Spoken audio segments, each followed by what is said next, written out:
starring Bila Day and...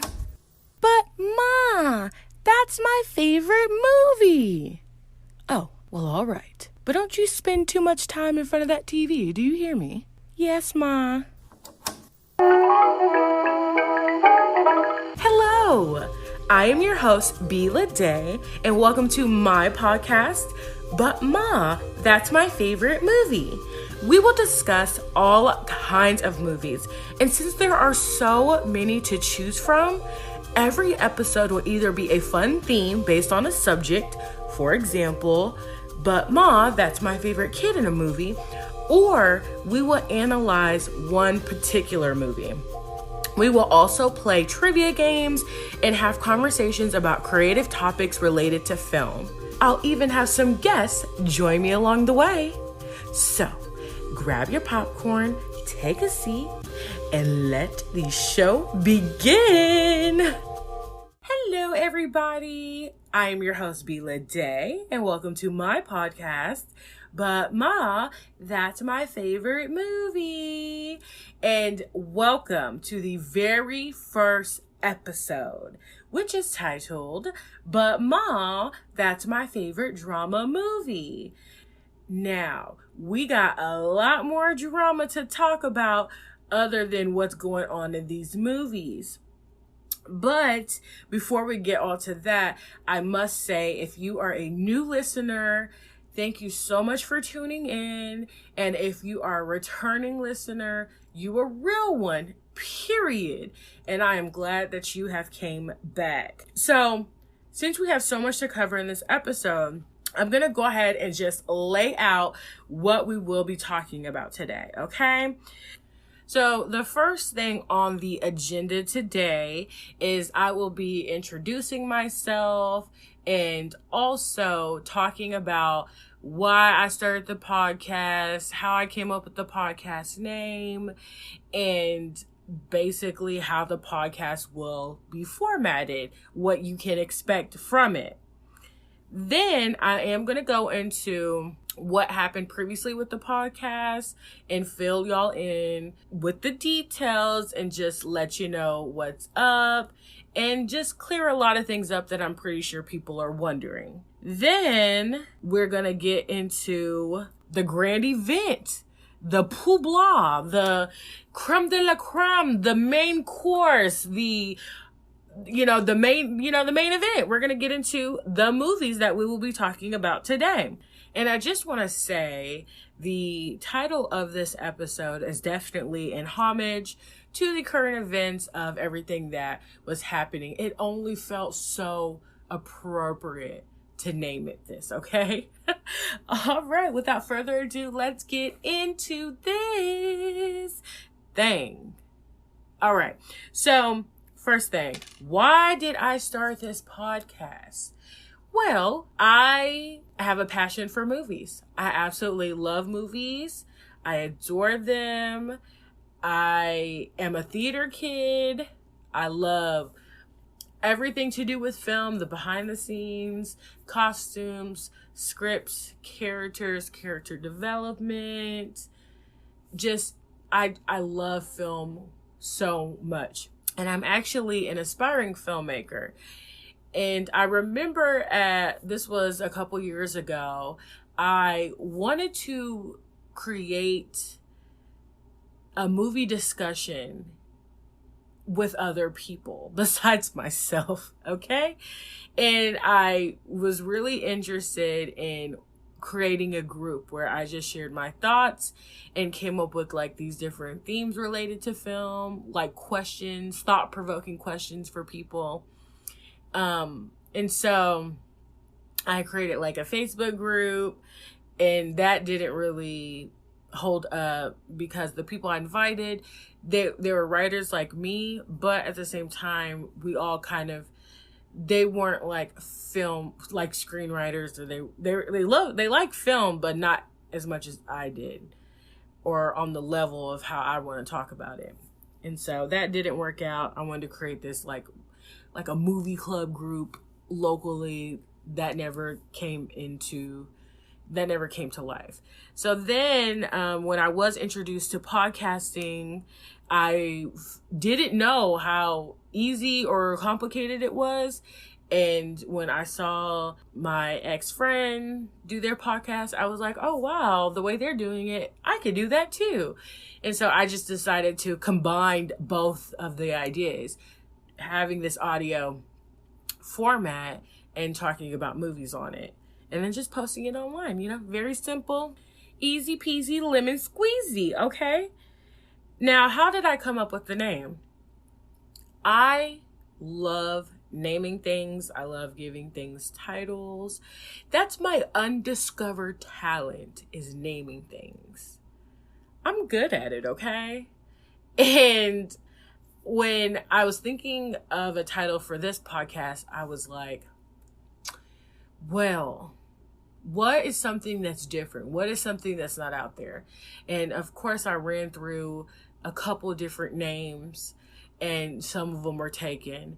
And when I had landed on this name, I got the vibe of thinking about someone not like defending their movie like an aggressive way or anything, but when it comes to movies, there can be like these huge debates about it. It can be these thoughtful conversations. It could be fun. There's just so many different outcomes of it. And so when I came up with this name, I was kind of thinking of someone just saying, hey, like, that's my favorite movie. And I was like, oh, well, that's kind of perfect, and then I just talk about the movies that I like. So in this podcast, the way it's going to be formatted is each episode, I'm either going to have a focused theme on a particular subject. So just like, for example, what we're doing today, we're talking about drama movies.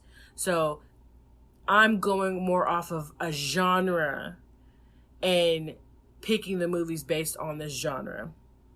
And of course, there can be multiple genres within a movie, but as long as it has that main genre in there, then that will be a main factor as to why that movie was chosen for the episode. But I will have other titles that may not be related to the genre. It could be related to just the subject in the movie. So if we're talking about movies starring kids or teens, or movies about people's lives, historical events, I mean, there's just the list can go on and on and on. And there are just so many movies out there that can fit in so many different categories. And of course, the way I'm picking the movies, it's based on my opinion of how I feel that they fit within the subject, of course. And so in those theme episodes, I will talk about 2 movies. But if I have a guest on, then I will talk about 1 movie, and then they will talk about 1 movie. Or we may just collectively choose 2 movies and we both discuss them at the same time. Something else to expect will be movie analysis. I will every now and again talk about just 1 movie in an episode. And normally that's going to be titled, But Ma, That's Insert Movie. And I will be giving commentary based on the scenes, the characters, the plot, the themes, all that good stuff. So to give a little bit more about Mua. So I am a 20-something that loves movies. I have always had a passion for them. I think movies are one of the greatest platforms that has ever graced this earth. We are undeserving of movies. And I really love them. I love talking about them. I mean, if I hear someone if they bring up a movie and they're like, oh yeah, have you seen blank movie? My ears perk up and I'm like, huh, what? Wait, what are we talking about? Wait, okay, yeah, I did see that movie, or I haven't seen that movie. Tell me about it. That's one of my favorite things to do. And especially for the fact that I am an aspiring filmmaker. I am a filmmaker. I made 1 film, but I'm a filmmaker. And I don't know. Movies give me such a great feeling. I can either feel empowered, I can feel sad, I can feel angry, or one of my most favorite things to feel from movies is inspired. If I leave a movie theater and I feel inspired, then like that's my ish. That's my high. That's what I get high off if I leave a movie theater, because I feel like I can go home and push out a script. If I see something that's great and it makes me want to create something that's great, then it's one of the best feelings ever. And I'm a theater kid. I'm a movie buff. I mean, that's pretty much what my life revolves around. And I figure, I guess I just said, hey, can't make movies. How about I just talk about them? And so that's just where I'm at today. So are y'all ready? Are you ready to get into some things? All right, so let's go ahead. The tea is piping hot. It's ready to be poured. So if you are a returning listener, you know that I previously was working with a host and we did have this podcast together, and there was a disagreement. And to kind of go back, start from the beginning a little bit, it was a situation where I didn't feel like the creativity or just I guess you could say the worth ethic wasn't being reciprocated. I'm the type of person, when I go into something, I go all into it, especially if I'm passionate about it. And I'm going to expect that from the person, because when I came up with the idea to start it, I said, hey, let's do this podcast, because he had a podcast. I went on there a couple times. We talked about movies on there, but we talked about movies that were coming out. When I created this podcast, I was like, hey, we should do this together because we did have a good dynamic. He was a cool person. I thought we sounded good together. And so I was trying to open up the process of developing it together, because I wanted to make it an us thing. And initially, I remember he did tell me because I would come up with ideas and I would ask for his input. And then I would ask him, what do you want to do? Like, what do you want to do? What ideas do you have? And there wasn't much there. And so I just took the initiative. And that was what I was doing the whole time.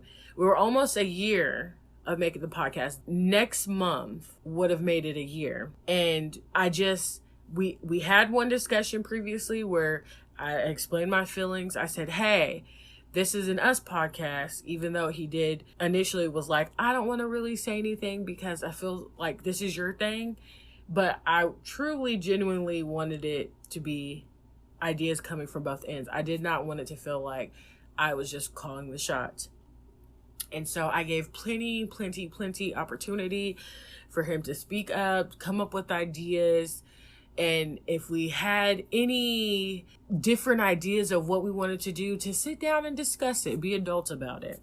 And when we had the one discussion about how I felt, because at this point, I was really taking initiative and I was really serious about it. Because the first 5 episodes we did were a mess. They were all over the place. And I remember there wasn't any ideas coming from his end. So I said, well, let me just take charge. Let me create some type of format for it. And during those 5 episodes, there was never any discussion like, hey, this kind of sounds like a mess. Let's get it together, because we were all over the place. And then there was just the fact that everything felt like it was on me. It felt like this was more my project, because I was putting a lot of not only the work into the hours we spent recording episodes, but just the after hours of it and controlling social media.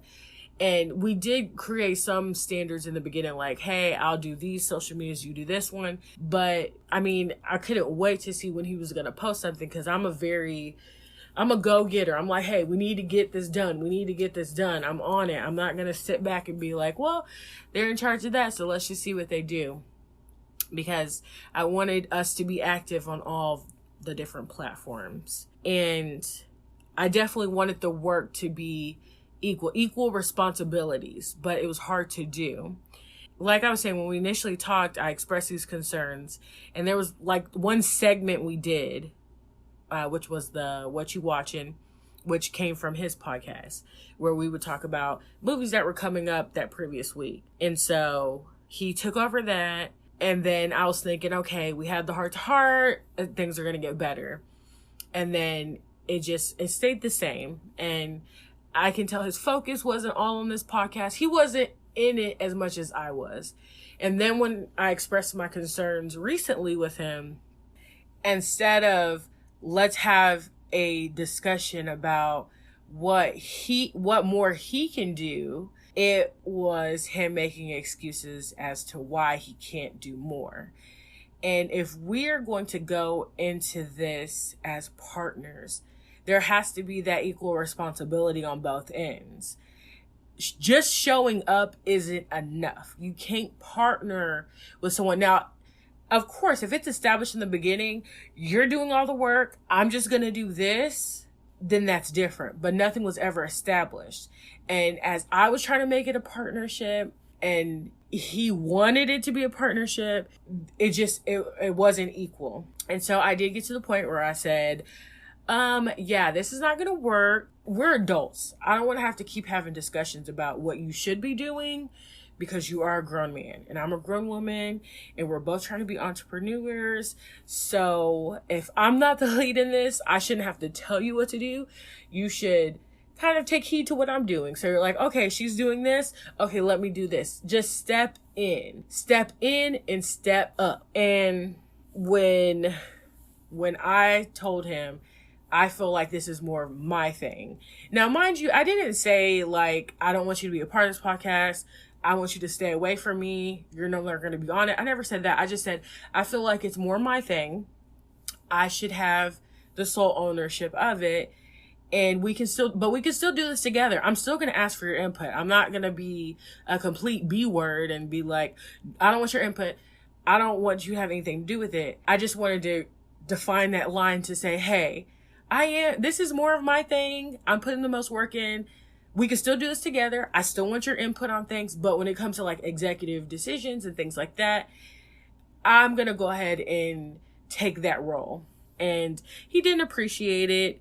He didn't like any of the actions I wanted to take. And so his response was, because I didn't tell him what he should have done, which I thought that was a weird thing to ask. His response was to delete all the episodes and block me on Facebook, which initially everything was really crazy how it turned out.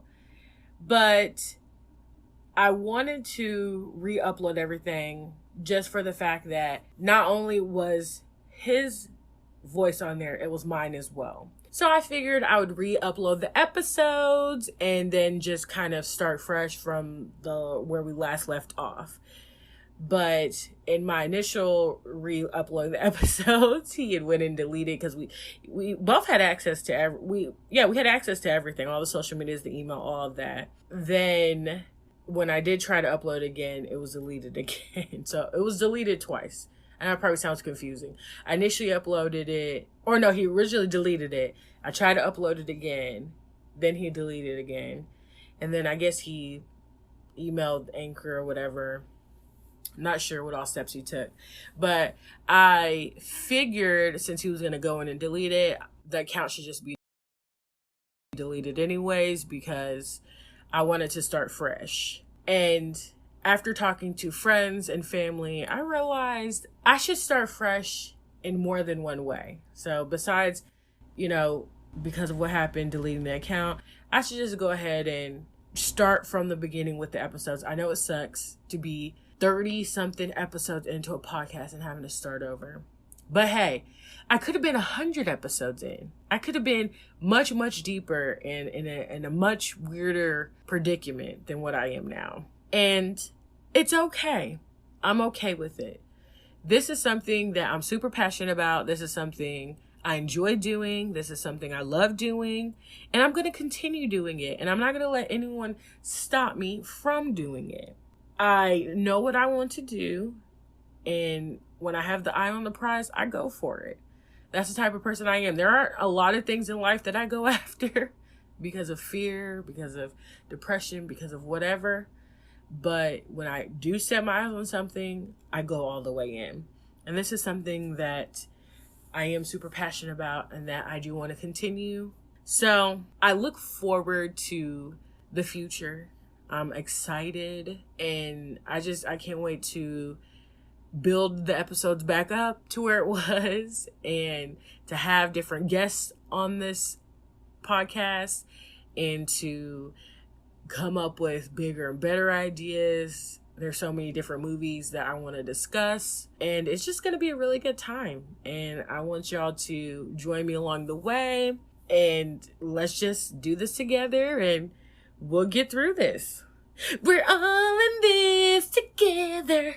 You know what? I didn't really care for High School Musical. Like, I truly didn't. So now that we got that all out the way, let's get into the main event. Let us talk about some movies. If I let Jim die, is that the same thing as killing him? Oh, honey, Jim is already dead. That is me going in with the quote from the movie Premonition. And those line exchanges were between Sandra Bullock's character Linda and Kate Milligan, who plays Joanne the mother. Now, this movie Premonition, I remember seeing it 13 years ago, okay, when I was a spring chicken. And I remember watching this movie and just thinking how great it was, because there were so many twists, so many turns, and you're holding onto your seat the whole movie because you're trying to figure out what the heck is going on.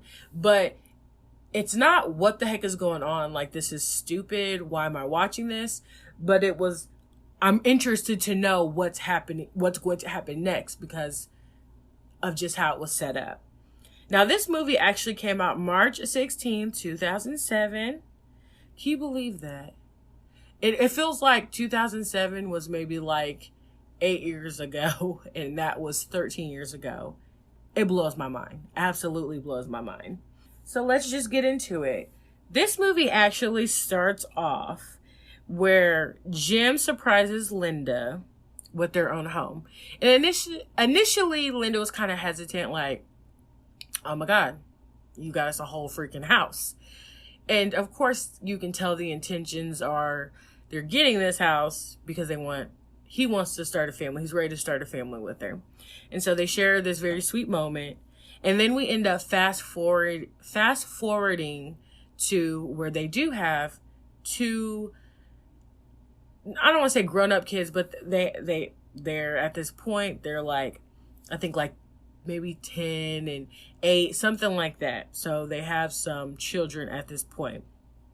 And Linda is sleeping. She gets awakened by her kids. And the first thing that they ask their mom is, where's Dad? Now, we don't know where Dad is. We don't know where he's gone. We don't know why he's gone. But the kids are asking, where's Dad? And Linda says something to the effect of, that's not a way to wake your mom up in the morning. Because instead of saying that, what they said, they could have said, oh, hey, Mom, morning, Mom. And the first thing they worried about is Daddy. And so she ends up taking him to school. It's a normal day. She drops him off at school. She goes home to do chores around the house because she's a stay-at-home mom. And so she ends up listening to her voicemails, the house phone voicemails. Can you believe we had house phones in 2007? And so she's listening to the voicemail. She hears her husband come up and he's talking to her about, hey, what I said the other night, I really meant it. So you could tell there was probably some type of tension that happened. We don't know exactly. And she ends up calling him back, and we could tell that she's called him a couple times because she goes, hey, I got your message. Reply to my message when you get it. And then not too long after that, there's a knock at the door. It's this cop. And he informs her that her husband died yesterday. And that they tried to get to her as soon as possible. But I guess there was some type of events or maybe identifying the body or something happened where they weren't able to get to her that day. But she's gotten the shock of her life. She's like, what the heck? I just heard him on a voicemail. How? What? Why? How? And so has a lot going through her head because she's like, I'm going to have to explain to my kids that their dad is no longer here. I can't even grasp the concept that he's not here yet. No matter what's happened between them, which we don't know at this point, we just know that she lost her husband. So she gets her kids. She, she's going through the motions. She's just trying to figure everything out. She has her mom come over, who's going to help her with the girls because, of course, she can't do it alone. The mom even stays the night, and she ends up going to one of the rooms upstairs. I think it's like a guest bedroom, because she's going to be by her daughter's side because it's going to be rough, and they're going to have to start planning stuff, and stuff is about to get real. The next morning, Linda wakes up. She immediately goes to talk to her mom. When she knocks on the door kind of opens because it wasn't fully closed, and she sees no one in the room. And she's kind of confused because she's just like, why would my mom not be here? That's kind of weird. So she hears a little bit of noise downstairs, and she walks downstairs. As she's walking to the kitchen, at one point she sees a briefcase against the wall, and she's like, okay, that's weird. And then when she walks into the kitchen, she sees her husband watching TV, sitting at the bar stool, alive. And it freaks her out because she's like, this isn't a dream. I'm waking up. This is a reality. I was just told you were dead yesterday. Now you're alive? And she's just in shock. She is in pure shock. And the kids run downstairs. And it's crazy because the dad ends up saying a line similar to what she said in the second scene of the movie, which is, that's not a way to wake up to your mom. And he says something similar to her. And then she's just kind of looking at him and staring at him like, are you real? What's happening? I'm just so confused. And so the dad ends up dropping the girls off at school. Everything's normal. And then he ends up coming home, and she's still in shock that he's alive. And when the night comes, they're settled down into their rooms. She can't help but to just look at him and soak in that, okay, maybe it was a bad dream. He's here. Then the next day, so we're on day 3 at this point, she wakes up, and she's, first off, not in the clothes she was the previous day. And she sees this wine glass sitting on the side table next to the bed. She sees this cover that's covering this mirror in her room. She sees crushed pills in the sink, and she's just like, what the heck happened? She goes downstairs to a bunch of friends and family members waiting on her as they are going to be on their way to the funeral soon. Well, that's what we end up learning, that they're going to be on their way to the funeral soon. And so her mom and her best friend come up to her immediately and like, oh, okay, are you okay? Are you okay? And she's just kind of like, wait, he's not dead. What are y'all doing? Why are y'all here? He's not dead. I just seen him yesterday. And they're like, oh, well, you should probably get some more rest. And she's like, no, I don't want no more rest, because when I get rest and I wake up, freaky stuff happens. So no, I don't want no more rest, okay? And I don't blame her. I wouldn't want no more either, because every time I wake up, something's happening that I didn't know. I don't know why it's happening.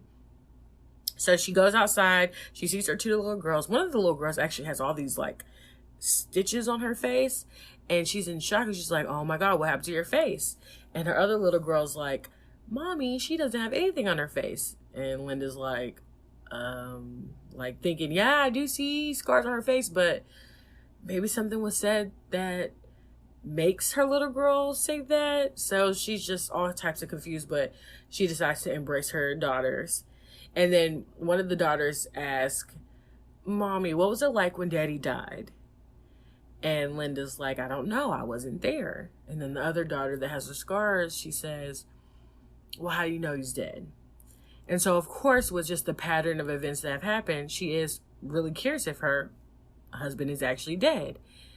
And so once they actually make it to the church where they're going to have the funeral, she comes up with the idea to really check to see if her husband is dead. So they have the hearse out there, they have the body, and they're preparing to bring it into the church. And Linda comes up to the funeral director and is like, hey, let me see what's in the casket. Like, I need to see this. And it's just for her own confirmation because of all of the confusing events that have happened. And so the funeral director's like, ma'am, we're going to bring him in there. Calm down, calm down. And she's trying to de-escalate the situation because Linda's very persistent on seeing if her husband's actually in that casket. And eventually it gets to a point where the two, I'm not sure what their positions were, but those two guys who are supposed to be carrying the casket. And as all this chaos is going on, Linda's trying to see it. The funeral director is trying to stop her. As they are picking up the casket, they end up dropping it. I guess it was too heavy. And when they drop it, the casket opens and a head rolls out. And the funeral director was like, basically, I forgot to mention he was decapitated. But of course, they don't want to tell her that. And it's very possible that they did tell her that already, but she just didn't remember because everything is just out of sorts. And that's how the whole movie is there's all these different pieces to the puzzle. And as you keep watching it, they slowly begin to link together, fit together. Everything starts to make sense. It's out of place in the most perfect way. And it is so interesting. It is so gripping. And of course, Sandra Bullock is amazing. She's an amazing actress. And this was a movie that she did so good in. And I really enjoyed her performance. I thought everyone was up to par in this movie. Very, very good. And actually, let's get into who all is in this movie. So, of course, we have Sandra Bullock. Maybe some movies that you'll remember her from is, I believe it's called The Blind Side. She played in Miss Congeniality. She played in Gravity, The Proposal, Speed. Oh my God, Speed. Most recently, Bird Box. She's been in a whole slew of movies. She's an amazing actress. Then we have the mother, played by Kate Milligan. She played in the original Dracula. I believe maybe that was original Dracula. Maybe that was a remake in 1979. I think this was the movie I know her from, but she does have some other movies as well. Then we have Julian McMahon, and I never watched this show, but I remember a prominent show in the early 2000s. It was called Nip Tuck. And then he also played the villain in Fantastic Four. He played in other shows like Charmed and yeah, some other little movies. Then we have Amber Valletta, and she played in Hitch alongside Will Smith. That's one that I remember her in. And then the best friend was actually played by Nia Long, the Nia Long. I say one of her like mainstream movies was Big Mama's House, but I know her from Friday. I know her from Boys in the Hood, Soul Food, and just many other movies. Nia Long is one of the great blackstresses that has graced Hollywood, and she is super, super talented. Definitely underrated, but she is such a great talent. And when I was watching this movie again, I had completely forgot that she was in this movie. When I saw it, it was a great surprise. Even though I seen this movie 13 years ago, it was still a great surprise remembering that she was in it. Then we also have Mark McCulley, and none of his movies stuck out to me that I know, so I pretty much just know him from this movie. The director is Menan Yepo, and this is someone else. I wasn't quite sure about the other movies that they directed, but Premonition was the one that did stick out to me. All right, so to get into some trivia, some things you may not have known about this movie or that happened behind the scenes, well, I'm going to tell you. So this film was supposed to be filmed in New Orleans, but Hurricane Katrina had forced the filmmakers to choose a different location. When you work in film, nothing is ever guaranteed. There's so many things that can go wrong. There's probably a lot more things that go wrong than right. And it's never what you expect it to be. You think it's going to be one way and it's not. And, you know, it just happens. So in one of the scenes, Sandra is restrained and she's struggling to get free. She actually ends up really cutting herself in this scene on like this metal part. And the following scene, she's supposed to be sedated. So they give her the shot. But it actually turns out she was really given a shot, but it was for tetanus. I thought that was pretty cool. And to be honest, those are all the most interesting facts that I found from this movie. Are y'all ready for another movie? Yeah or nah? When you can stop, you don't want to. And when you want to stop, you can't. That is a line from the next movie we will be getting into, which is titled Candy. And that line was from the character Casper, played by Geoffrey Rush. Now, this is one of my favorite movies. I love this movie dearly. I remember when I heard about Heath Ledger's passing, I went on this kick to watch all of his movies. When someone passes away, this is, I believe, a common interest amongst the majority, that you're very interested in their works at that point. You want to see what they've done. And I definitely did that. And this is definitely, besides The Dark Knight, this was one of my other favorite movies that he did. And let's see. So this movie came out September 8th of 2006. Now, okay, I didn't realize this initially, but the first movie I talked about came out in 2007, and this movie came out in 2006. This movie came out a year before the other one. That's pretty crazy. It's fate, guys. It's all in the stars. All right, so let's get into this movie. So we have a poet named Dan who falls in love with this artist named Candy. Dan is a heroin addict. So we're dealing with a drug love story. Some people may like it, some people may not be into that, but I love you know what? I love me a drama. I love me a good drama. And this is a good drama. And if you love the love story mixed into it as well, then you will enjoy it. So Dan is an addict. Candy, I can tell she's like experimented into stuff like this, but she's not as hardcore, because the second scene into the movie, because the first scene is kind of in the title. It's like the title credits, the beginning title credits. And then we get into the story where we see that this is the beginning of the relationship. Dan is shooting up and Candy is wanting to shoot up as well. And they have this friend named Schumann who is like, you know, setting up the drugs. I sound like such a square, setting up the drugs. And when she says, hey, I want to do that too, they're like, no, just snort it. And then she's like, well, Dan's doing it, like shooting up, why can't I? And Schumann's like, he's a follower, Candy. You know, he be a leader. You know, be better than us. Even though we're being total bad examples right now, be better than us. And so she's like, no, I want to shoot up just like y'all, period. And then they give in and they're like, if she wants to do that, let her do it. And her first time that she does it, she almost ends up overdosing.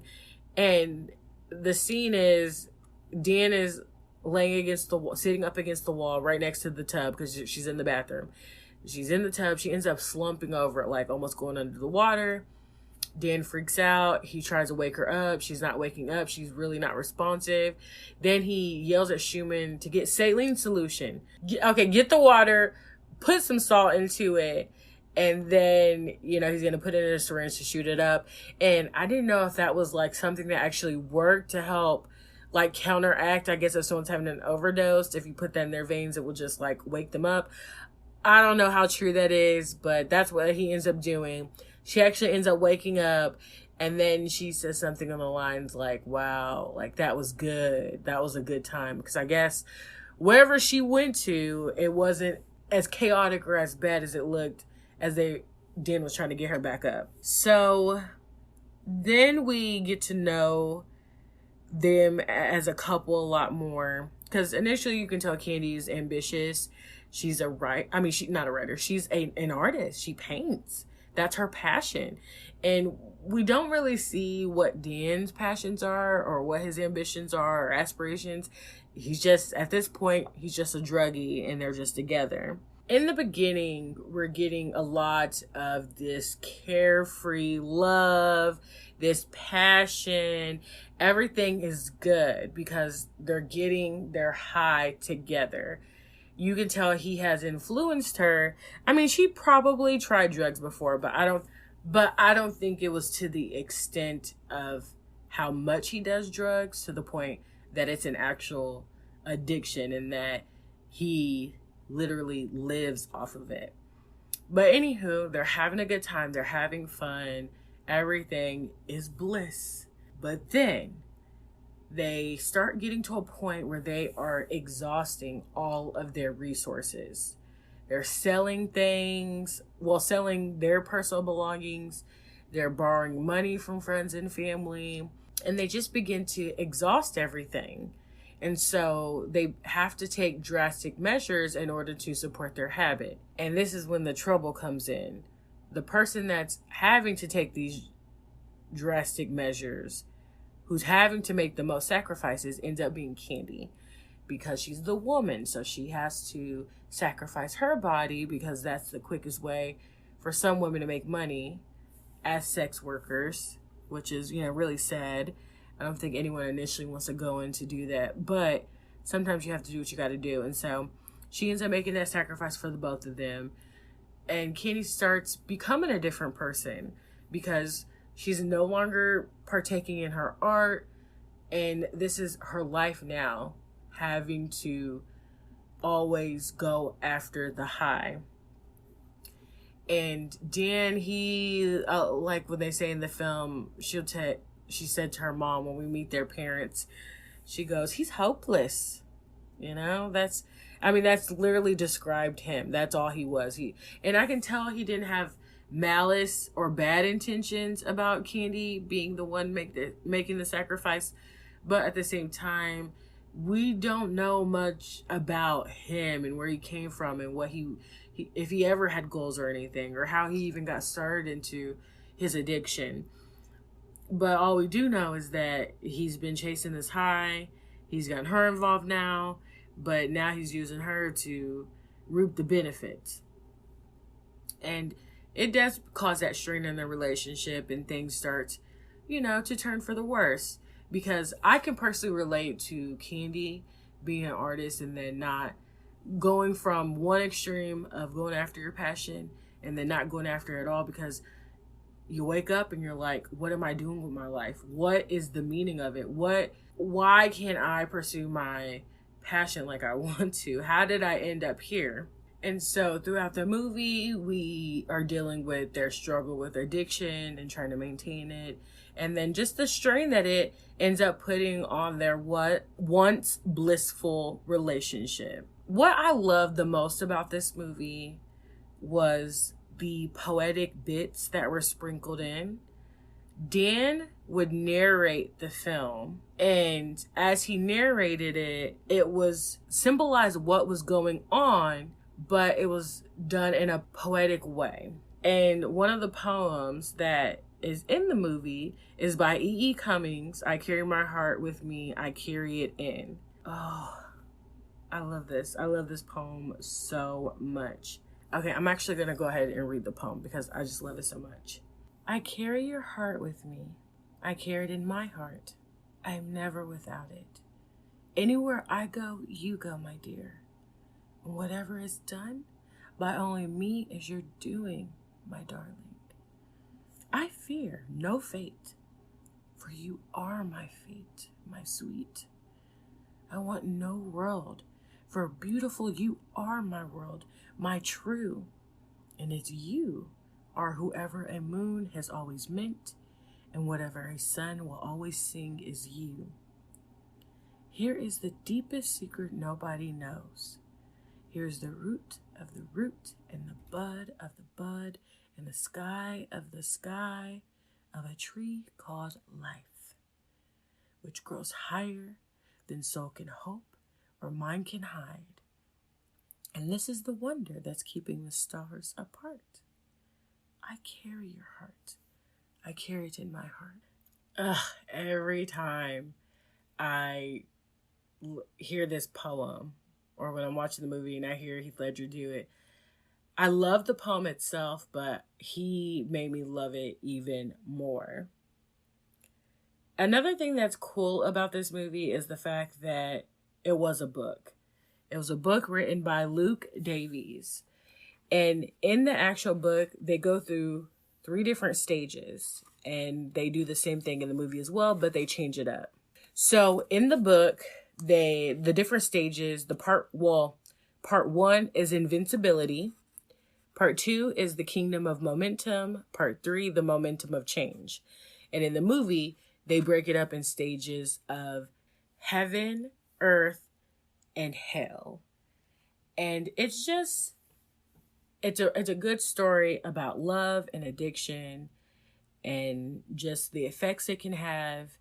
And we're watching these 2 people and seeing everything that they go through, which is a lot. And it's sad and it's beautiful at the same time. It's what you would call tragically beautiful. All right, so we were able to get through the 2 movies. We did it! So what we're going to go ahead and do now is I actually want to do a birthday shout out. I want to do a birthday shout out to my stepmom, Candace. Her birthday is actually June 5th, which is tomorrow. Woo woo! Happy birthday to you. I hope you enjoy it. And moving on from that, please follow our social media if you want to keep up to date with the episodes. If you want to know what's going on, if there's anything coming out, or just any information pertaining to the show, definitely follow our social medias. We have Facebook, pretty much But Ma, That's My Favorite Movie, is all over Facebook, Instagram, Twitter. If you literally search that name, it's going to pop up because we're the only one with this name.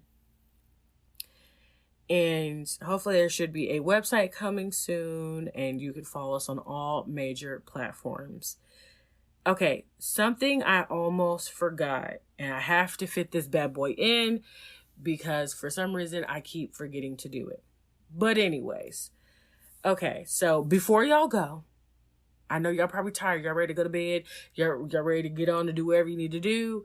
But here, there's one last thing I got to say. Okay, so in the beginning, when I was talking about the podcast itself, and I said that I will possibly be having guests join me in some of the episodes. Well, something that I want to do with each guest is ask them 2 different questions. And these are questions, one, that I think can help us get to know the guests that we're having on that episode. And also, I just think they're interesting questions to ask somebody pertaining to film. So the 2 questions I'm going to ask. 1, what genre would you describe your life as? And you can use as many genres as you want. You can use 1 genre, whatever. And 2, well, this is kind of a 2-part question, or it's either you answer one or you answer both. But it's going to be, what is your best movie experience you've ever had?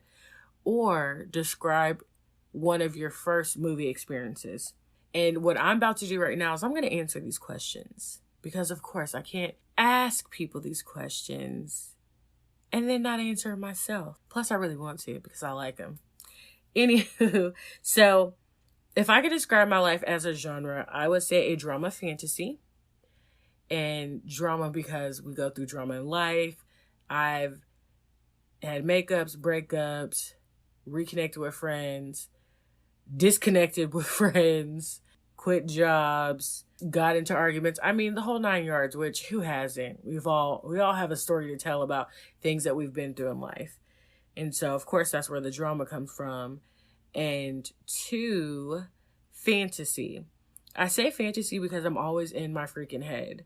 And since I'm a creative, I always imagine scenarios, how I would want them to play out, or I make up scenarios in my head, and when I'm listening to music, I imagine it playing behind me, and I'm just always in my head a lot, and I'm always really imaginative about things that are happening around me.